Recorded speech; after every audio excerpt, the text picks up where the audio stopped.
কুষ্টিয়ার বিভিন্ন উপজেলায় আমন ধানে কারেন্ট পোকা এবং জাপ পোকার আক্রমণে কৃষকরা গুরুতর ক্ষতির মুখে পড়েছেন। মৌসুমের শুরুতে বাম্পার ফলনের আশা করলেও শেষ মুহূর্তে পোকার আক্রমণে অনেক জমির শীষ ফাঁপা হয়ে যাওয়ায় উৎপাদন কমে গেছে উদ্বেগজনক হারে। কৃষকরা জানিয়েছেন, যেখানে আগে ২০ মনের বেশি ধান হতো সেখানে এবার উৎপাদন নেমে এসেছে ৮ থেকে ১০ মনে। সার, শ্রমিক এবং কীটনাশকের উচ্চ মূল্যের চাপের মাঝে ক্ষতি তাদের লোকসান নিশ্চিত করেছে। বিস্তারিত দেখুন মোহাম্মদ মঞ্জুরুল ইসলামের তথ্যচিত্রে। কুষ্টিয়ার সদর, দৌলতপুর, ভেড়ামারা, কুমারখালী এবং খোকসা উপজেলায় আমন ধানের কারেন্ট পোকা ও জাপ পোকার আক্রমণে ব্যাপক ক্ষতির চিত্র দেখা গেছে বলে স্থানীয় কৃষকরা জানিয়েছেন। মৌসুমের শুরুতে আবহাওয়া অনুকূলে থাকায় তারা বাম্পার ফলনের আশায় ছিলেন, কিন্তু ধান পাকার আগ মুহূর্তে পোকার আক্রমণে অনেক জমির শীষ ফাঁপা হয়ে যায়। ফলে ধানের গুটির ভেতর দানা না হওয়ায় উৎপাদন উল্লেখযোগ্যভাবে কমে যায়। কৃষকদের ভাষ্য অনুযায়ী যে জমিতে সাধারণত ২০ মনের মতো ফলন হতো, এবার সেখানে উৎপাদন কমে ৮ থেকে ১০ মন হচ্ছে, যা তাদের জন্য বড় ধরনের আর্থিক ক্ষতির কারণ হয়ে দাঁড়িয়েছে। সার, শ্রমিক ও কীটনাশকের দাম বেড়ে যাওয়ায় উৎপাদন ব্যয় বাড়লেও ফলন কমে যাওয়ায় শোচনীয় লোকসানের আশঙ্কা তৈরি হয়েছে। অনেক কৃষক বলেন, সারা বছরের সঞ্চয় ব্যয় করে ধান চাষ করলেও শেষ পর্যন্ত পোকামাকড়ের আক্রমণে তাদের প্রচেষ্টা ব্যর্থ হয়েছে বলে তারা মনে করছেন। কৃষি বিশ্লেষকরা জানিয়েছেন, কারেন্ট পোকা এবং জাপ পোকার এমন ব্যাপক আক্রমণ শুধু কৃষকদের ক্ষতিই নয়, সামগ্রিক খাদ্য নিরাপত্তার ক্ষেত্রেও হুমকি সৃষ্টি হতে পারে। পরিস্থিতি মোকাবেলায় জরুরি কিট ব্যবস্থাপনা এবং পরামর্শ দেওয়ার প্রয়োজনীয়তার উপর জোর দেওয়া হচ্ছে। আমরা ধান চাষ করি মোট ৭.৫ বিঘা ধান। তাতে ধানের ফলন অনুপাতে গাছে তো আমরা অনেক ভালোই লাগছে এবার দেখতে, তবে আনুপাতিক হারে এবার খরচের খাতটা এক সাইডে তো বেশি, সেটা আসছে এবার পোকামাকড়ের উপদ্রব খুব বেশি ছিল, যার কারণে খরচের ভাগটা বেশি। এখন দেখা যাক কাটার পর আল্লাপাক ফলন কি দেয় না দেয়, তখন আমরা পরবর্তী জানতে পারবো যে আমরা লাভবান হলাম কি লসের খাতে গেলাম।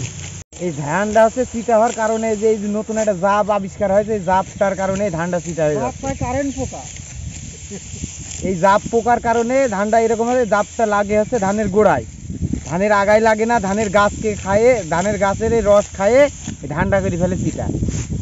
এই সমস্যার কারণে ধানের বাইরে হচ্ছে চিটা বেশি হচ্ছে। ১২ থেকে ১৩ টাকা খরচ হয় টোটাল খরচ। কিন্তু আমরা দেখতে পাচ্ছি যে ১ বিঘা জমিতে যে ধান হচ্ছে তাতে তো মনে হয় যে ওই ১২-১৩ হাজার টাকা ধান হবে না। ১২-১৩ টাকা ধান হবে না। ১ বিঘা ভুঁই লিজ হচ্ছে ৩০,০০০ টাকা। জি, ১ বিঘা ভুঁই, কিন্তু অথচ দেখেন এই অবস্থায় মানে বেশি ১০ মণ ধান হবে, লাগানো খরচে হবে, এমনি ক্ষতি করেছে। হয়তো নিজের ভুঁই না, লিজ দিয়ে ভুঁই ৩০,০০০ টাকা, ৩০-৩৫,০০০ টাকা বিঘা ভুঁই। এখন যে অবস্থায়, এই অবস্থায় ধান মনে হয় ১০ মণও পুষবে না, ৭-৮ মণও পুষবে না এই অবস্থায়। এখন যে অবস্থা দেখা যাচ্ছে এই অবস্থায় ধরেন 5 বিঘাই আছে, 5 বিঘা ভুঁই খুব একটা লাভ হয় না। 5 বিঘা আবার নতুন করে জাপ পোকা, কারেন্ট পোকা, এই এখন আরও বেশি লাগবে। তো এখন এই ধানটা তো কেবল ফুলে সারছে, এই জাপ পোকার কারেন্ট পোকা এখনই বেশি লাগবে। দিয়ে যাচ্ছি, তারপরও আবার লেগে যাচ্ছে।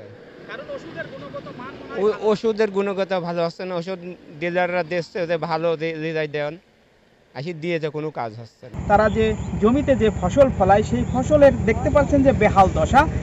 কারণ আমরা দেখতে পাচ্ছি ধানের যে জমি, সেই জমিতে ধান কিন্তু ম্যাক্সিমাম চিটা হয়ে গেছে। এর জন্য কৃষক সবসময় তারা যে নির্যাতিত, নিপীড়িত, সেই কথাটাই তারা বারংবার আমাদেরকে জানাচ্ছেন। আমরা কৃষকদের সাথে, বিভিন্ন কৃষকের সাথে কথা বলে জানতে পেরেছি, শুধুমাত্র এই সরকারিভাবে যে বীজ, সার এবং কীটনাশক দেয়া হয় সেগুলোর ত্রুটির কারণেই, এই ত্রুটির কারণেই যে ধানগুলো এরকম চিটা হয়ে গেছে, এমনটি তারা আমাদেরকে কিন্তু জানিয়েছেন। দর্শক শ্রোতা, দেখেন যে ধান খেয়ে আমরা জীবন ধারণ করব, আমরা বেঁচে থাকব, সেই অবলম্বনটুকুই কৃষকরা তাদের বহুত কষ্টের যে ফসল, সেই ফসল আর অল্প কিছুদিন পরেই ঘরে তুলবে। সেখানে সোনালি ধানে কৃষকের মুখে তৃপ্তির হাসি থাকার কথা, সেখানে হাসির বদলে কৃষকের চোখে মুখে এখন কান্নার ছোঁয়া আমরা দেখতে পাচ্ছি।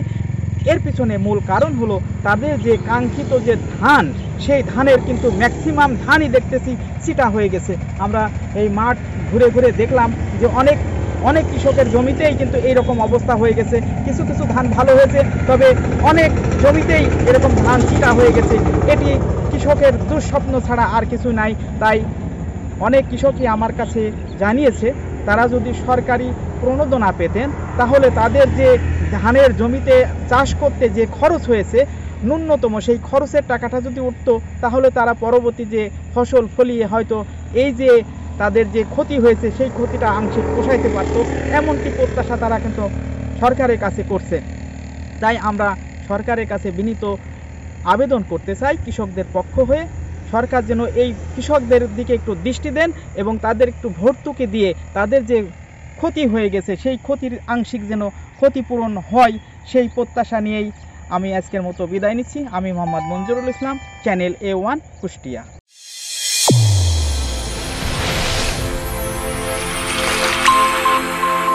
চ্যানেল A1 হৃদয়ের স্পন্দন।